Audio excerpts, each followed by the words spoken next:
नमस्कार. मी प्रमोद. मला मध्यंतरी काही महिलांचे फोन आले की आम्ही महिलांसाठी काय करू शकतो. मग मी त्यांना या व्हिडिओद्वारे काही गोष्टी सांगणार आहे. एक तर ज्या महिलांसाठी काय करू शकतात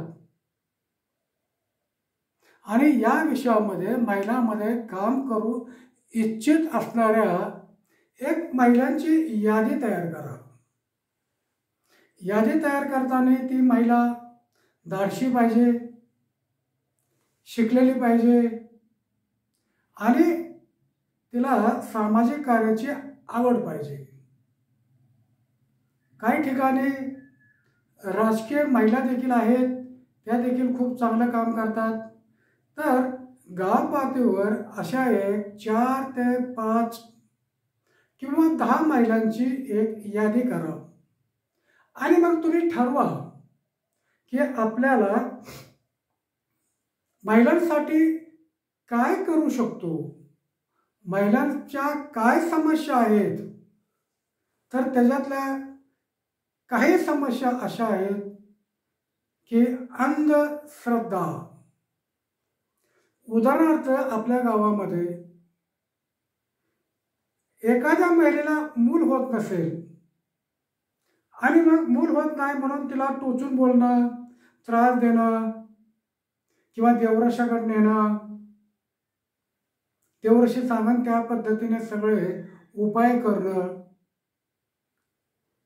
तर ह्याला प्रतिबंध केला पाहिजे आणि सरळ त्या महिलेला आणि तिच्या नवऱ्याला विज्ञानाच्या दृष्टीने डॉक्टर म्हणजे मेडिकलकडे पाठवलं पाहिजे आणि डॉक्टरच्या तपासणीनुसार त्यांना औषध गोळ्या दिल्यानंतर निश्चितच त्या ठिकाणी डॉक्टर रिपोर्ट देतील की होणार आहे किंवा नाही आणि कुणाचा दोष आहे. जर समजा पुरुषाचा दोष असेल तर सहसा आपली समाज व्यवस्था पुरुषाला दोष देत नाही, दोष देते महिलेला. मग अशा अवस्थेमध्ये मोठा प्रॉब्लेम होतो. औषध गोळ्या देऊन जर लेकरं झाली तर खूपच चांगलं आहे आणि जर समजा डॉक्टरचा रिपोर्ट असेल की पुरुषामध्ये दोष आहे, मुलं होणार नाहीत, तर अशा वेळेस सरळ त्या मुलीला जर दुसरं लग्न करायची इच्छा असेल तर दोन्ही कुटुंबातील माणसाने एकत्र बसून तिला स्वतंत्रपणे निर्णय घेण्याचा अधिकार आहेच. कोर्ट कचेरीत बसून लवकर निर्णय लागत नाही. डॉक्टरचं सर्टिफिकेट आहे, ठीक आहे, त्याच्या आधारे त्या मुलीला दुसरं लग्न करून देऊन तिला तिचा प्रपंच करायला मुक्तता दिली पाहिजे. अशा काय उपक्रम तुम्ही राबवू शकता. आता दुसरा मुद्दा, समजा महिलेमध्ये दोष आहे, डॉक्टरने जर सांगितलं की या महिलेमध्ये दोष आहे, हिला मुलं होणार नाही, तर मग त्या मुलीच्या घरच्याने किंवा समाजाने तो रिपोर्ट पाहून त्या मुलाचा दुसऱ्या मुलीबरोबर विवाह लावून दिला पाहिजे आणि पुढची पिढी निर्माण केली पाहिजे. म्हणून आता जास्त कोर्ट कचेरी जास्त वेळ घालवू नका, कारण तारुण्य हे कुणासाठी थांबत नाही. म्हणून टाइम टू टाइम सगळ्या गोष्टी होणं खूप गरजेचं आहे. आता हा उपक्रम तुम्ही राबवू शकता. दुसरा उपक्रम, काही गावातले गुंड, काही घरातले काही लोक महिलांना त्रास देतात. कौटुंबिक छळ असेल किंवा हुंड्यापायी छळ असेल किंवा लैंगिक शोषणासाठी छळ असेल, अशा पद्धतीच्या यादी केली तरी यादीमध्ये तुम्हाला कोणी म्हणणार नाही की मला हा त्रास आहे.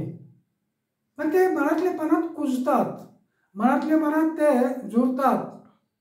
तर अशा वेळेस ज्या महिलांनी पुढाकार घेतलेला आहे अशा महिलांनी पोलीस स्टेशनला जायचं, तिथल्या PIला भेटायचं, एक तुमच्या महिला ग्रुपचं एक पत्र द्यायचं आणि गावातल्या 5, 50, 100 महिलांना एकत्रित करायचं.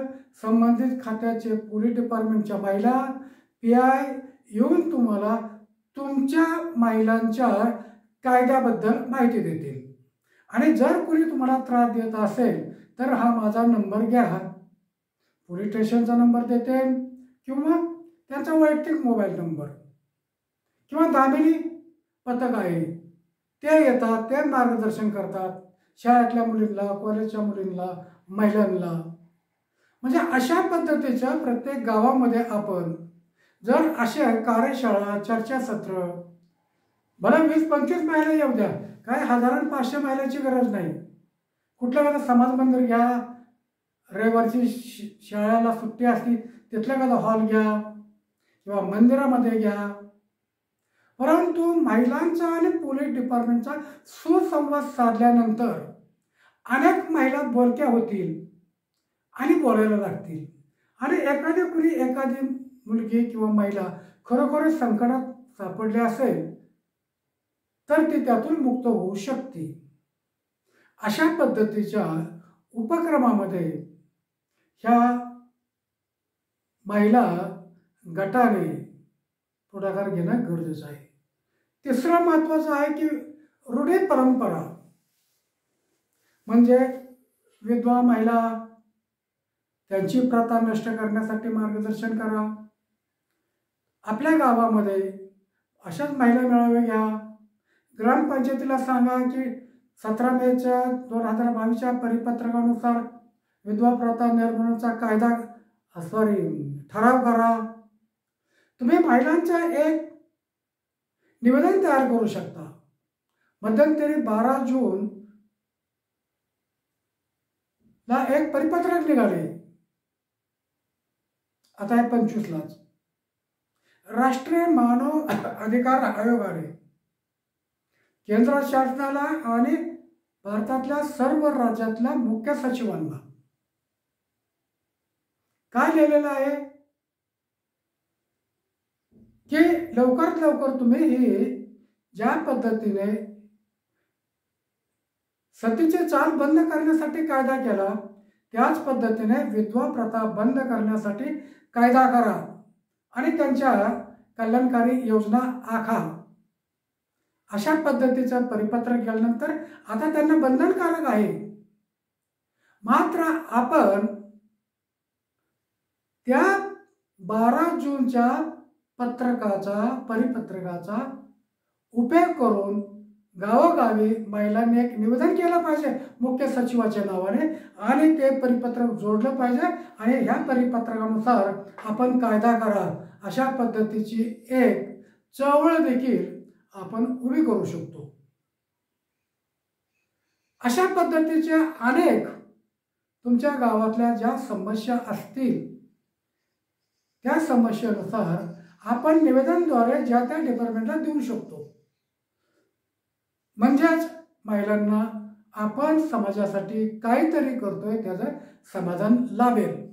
कुणीतरी येईल, कुणीतरी करेल ह्या भ्रमात राहू नका तुम्ही. आता जग खूप पुढे गेलेलं आहे. म्हणून मी एवढंच तुम्हाला सांगतो की धाडशी महिलांनी आपल्या गावच्या महिलांच्या अन्याय अत्याचाराच्या विरोधामध्ये निश्चितच पुढाकार घ्याल अशी मी अपेक्षा करतो. धन्यवाद.